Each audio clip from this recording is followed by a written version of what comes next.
चुनाव के पहले का ये बजट है, चुनावी साल में हैं हम और इसलिए भी बहुत उम्मीद है बहुत सारे लोगों को, बहुत सारे क्षेत्रों को कि हो सकता है कि कुछ लोक लुभावन पॉलिसीज़ भी हों। मिडिल क्लास को बहुत सारी उम्मीद है कि टैक्सेस में छूट मिल सकती हैं। जैसा वित्त मंत्री ने बजट के पहले ही एक संकेत दिया था कि वो मिडिल क्लास का दर्द समझती हैं, उसके बाद से टैक्सेस को लेकर काफ़ी उम्मीद जताई जा रही है और अगर अब बहुत ज़्यादा छूट नहीं मिलती है तो बहुत बड़ी मायूसी भी होगी बहुत सारे लोगों को।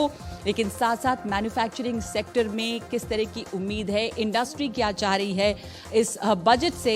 हमारे साथ यहाँ पर मौजूद हैं तमाम जानकार और नए मेहमान जुड़ रहे हैं हमारे साथ। Anshuman magazine chairman CII north. Anshuman, मैं आपसे ये समझना चाहती हूँ कि इस समय इंडस्ट्री को किस तरह की उम्मीद लगी हुई है, क्या चाहते हैं इंडस्ट्री के लोग जिससे एक तरह से बूस्ट मिले इंडस्ट्री को। देखिए, सबसे बड़ा जो स्टिमुलेशन मिल सकता है बजट से, कंजम्पशन कैसे इंक्रीज करें। इंटरेस्ट रेट्स बढ़ गए हैं, cost of everything is gone up, inflation का इशू है, तो कंजम्पशन डिमांड कैसे इंप्रूव करें जिससे कि पूरी इकॉनमी आगे बढ़े। तो सबसे पहले तो जितने भी एलोकेशंस हैं जो बजट करता है तो वो कंटिन्यू करें। Infrastructure is a major area जिससे फ़र्क पड़ेगा। If you look at allocations to health care, education, ये सब एक तरीके से। सेकेंड जो मेजर पार्ट है जो बजट के रेल में आता है, taxation, direct and indirect taxation. तो क्योंकि इंटरेस्ट रेट बढ़ गए, for example for housing and other things, तो आप कैसे टैक्स बेनिफिट्स दे सकते हैं।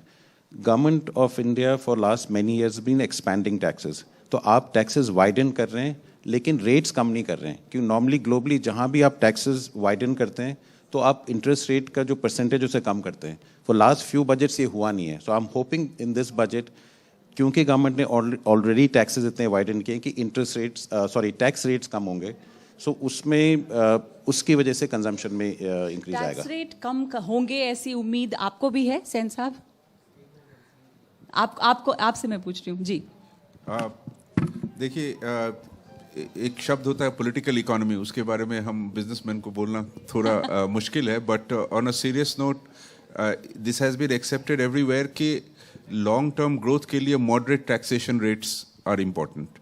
तो मॉडरेशन होना, आप मानेंगे ये बात कि अगर कंजम्पशन बढ़ाना है तो कुछ टैक्स रेट को, नेट को वाइडन करें और उसके लिए रेट्स को आप कम करें। That should be the ideal. और ये हमें ये भी याद रखना है कि particularly for the middle classes inflation Yeats into their earning power, और हमारे यहाँ एग्जेम्पशन इन्फ्लेशन के साथ बढ़ती नहीं है।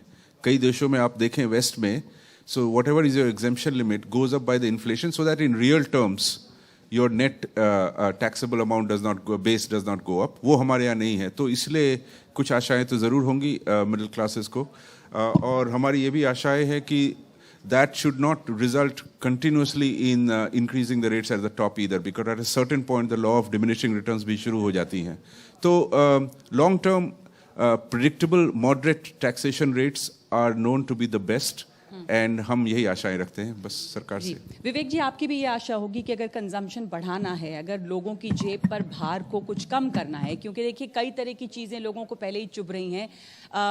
रोजगार के सिकुड़े तो ज़रूर हैं और दुनिया भर में सिकुड़े हैं, और जो हिंदुस्तान के बाहर भी भारतीय रह रहे हैं उन पे बहुत असर पड़ा है। और यहाँ पे पैंडेमिक के दौरान जाहिर है बहुत सारी मुश्किलें लोगों को हुई हैं। जो स्पेंडिंग पावर है वो घटा है, स्पेंडिंग पावर बढ़ाना है जिससे इंडस्ट्री को भी फ़ायदा होगा। तो टैक्स नेट बढ़े पर टैक्स के जो रेट्स हैं, जो दर हैं, वो कम हो तो ज़्यादा से ज़्यादा लोग टैक्स दे पाएँ। देखिए, कंसेप्चुअली जो बात कही अंशुमन ने बिल्कुल सही कही कि हमें टैक्स नेट वाइडन करना चाहिए और फिर रेट्स कमा सकते हैं। जहाँ तक बिजनेसेस का सवाल है, टैक्स रेट एक्चुअली मॉडरेट कर दिए गए हैं। मैन्युफैक्चरिंग के लिए 22 से 25%, 29% का रेट, नई मैन्युफैक्चरिंग के लिए 15% का रेट। तो बिजनेसेस के लिए टैक्स रेट्स मॉडरेट हो गए हैं। पर्सनल टैक्सेस में हमारी एग्जेम्पशन लिमिट, जैसे राजीव ने कहा, नहीं बढ़ाई गई।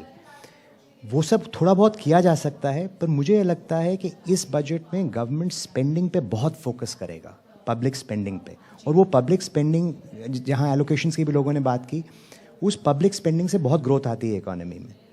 तो उसको देखते हुए कितना टैक्स रेट इस बजट में कम होगा मुझे पता नहीं है, मुश्किल है ये कहना।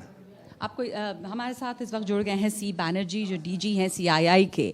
तो मैं आपसे पूछना चाहूँगी कि इस बजट को अब आप कितनी उम्मीद से देख रहे हैं, कितने अंक आप देना चाहेंगे और क्या आशंकाएं हैं इंडस्ट्री की?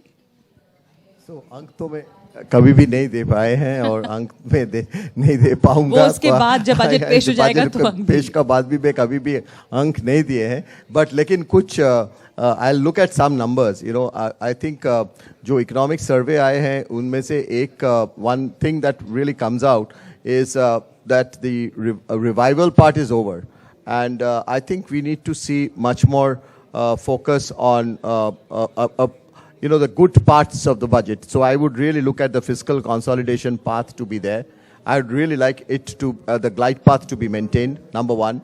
Number two, I think you know, the government has done heavy lifting on capex, so there is time for private sector to kick in. And therefore, for that to be facilitated, and I know that the headspace to really focus हम कितना कर सके capex में, उसका ऊपर भी एक pressure है.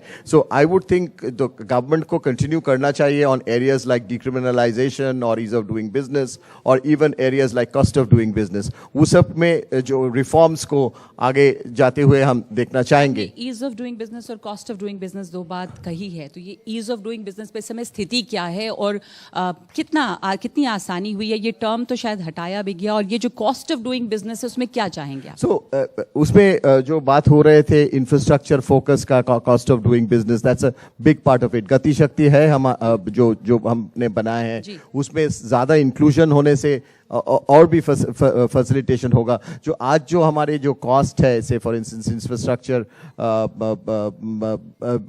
के लिए यू नो, वो जिस 15-16% जो एक कॉस्ट है उसको हम रिड्यूस कर सकेंगे. और एक बात तीसरा बहुत इंपॉर्टेंट है, जो हम सब्सिडीज देखते हैं, क्योंकि आपने बोला कि उम्मीद करते हैं कि government this year is going to be the last, you know, this is the last full budget before election. So obviously people will be looking out for where all. So थोड़ा streamlining of subsidies होना चाहिए मेरा ख्याल से. There are non-merit subsidies. उसके ऊपर हमको ध्यान देना चाहिए कि उसको कितना ज़रूरी है, power, etc. So that will only strengthen the economy. So I would really look at those parts of the budget a little carefully. Consumption demand को boost करे, investment demand आएगा, because there has been a lot of things done. Income tax का बात हो रहे थे. I would think that we really need to keep that going. And also definitely I will see, आप numbers बोल रहे थे तो मैं numbers देखूंगा, कि fiscal का number देखूंगा, मैं healthcare के ऊपर कैसे spend, the quality of spend on healthcare मैं देखूंगा, digital healthcare, rural healthcare, और उसमें भी say for instance encouraging insurance on healthcare, मैं वो सब numbers तो जरूर देखूंगा. सब्सिडीज़ की आपने बात की विनीत, आपका सब्सिडीज़ या जो हम कहते हैं कि फ्रीबीज़ हैं, एक तो वो भी मैं जानना चाहूँगी कि उसका क्या असर पड़ता है, क्योंकि अगर पॉपुलिस्ट बजट है, लोक लुभावन बजट है और इलेक्शंस के पहले है, तो ये चीज़ें अनाउंस हो जाती हैं, पर उसका असर कैसे पड़ता है? जो रेवड़ी कल्चर जिसे हम कह रहे हैं, वो बहुत सारी सरकारें इस्तेमाल कर रही हैं, पर how does it really affect the industry, manufacturing, और असल में बजट पे क्या असर, आई मीन आपके यहाँ जो ग्रोथ है हमारी, उस पर किस तरह का असर पड़ता है, किसको झेलना पड़ता है ये? तो एक्चुअली सब्सिडी का सिग्निफिकेंस बिजली के सेक्टर में बताना चाहूँगा. तो इलेक्ट्रिसिटी सेक्टर में अभी क्या हो रहा है कि हम सर्टेन यूनिट्स तक तो बिजली जिस रेट में सरकार खरीदती है उससे सस्ते में बेचती है, और वो सब्सिडीज़ यूजुअली स्टेट्स डिस्कॉम्स को पे नहीं कर पाती, और चूंकि वो डिस्कॉम को पे नहीं कर पाती टाइमली, उसके वजह से जो जनरेटर्स हैं उनको पेमेंट टाइमली नहीं मिलती. तो एक साइकिल बनती जाती है कि मतलब फिर वो बैंक्स स्ट्रेसफुल हो जाते हैं और फिर बैंक उस सेक्टर में इन्वेस्ट नहीं करना चाहते. सो अगर देश को 5 ट्रिलियन की इकोनॉमी बनानी है तो जो इम्पॉर्टेंट सेक्टर हैं उनके अंदर सब्सिडी नहीं देनी चाहिए, और अगर कोई सब्सिडी देनी चाहिए तो उसके लिए फंडिंग प्रॉपरली अरेंज करना चाहिए, क्योंकि प्रॉपरली फंड अरेंज किए बगैर और फंड एलोकेट किए बगैर जब आप सब्सिडी दे देते हैं तो वो इररिस्पॉन्सिबल बिहेवियर में कन्वर्ट होता है, और दूसरा उससे वेस्टेज भी बढ़ती है, क्योंकि आप अगर उसको प्राइस नहीं करेंगे तो आदमी के पास कोई इंसेंटिव नहीं है उसको ऑप्टिमली यूज़ करने के लिए.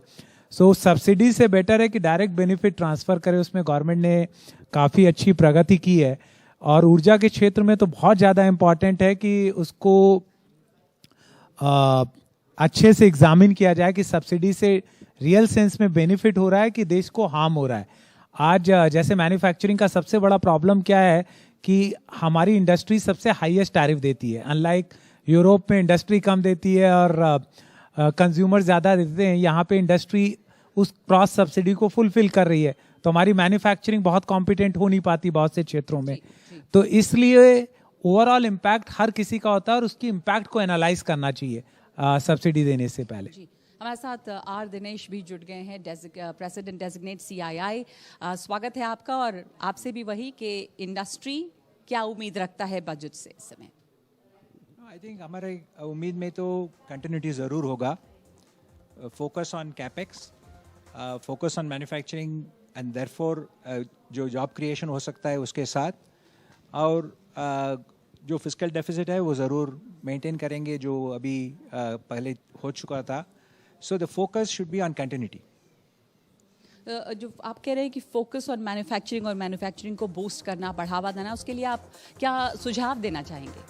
तो जो PLI स्कीम है, जो एक I mean if you look at it, there जो अपॉर्चुनिटी हुआ है, डोमेस्टिक का कंजम्पशन अभी वापस आ गया है और India has become an alternative to other countries for sourcing. तो जो PLI स्कीम है उसको और ज़्यादा बढ़ावें और जो एम्प्लॉयमेंट जनरेशन सेक्टर्स है उसकी तरह से फोकस करें, तो एक बहुत अच्छा अपॉर्चुनिटी हो सकता है ज़्यादा करने के लिए। जी जी।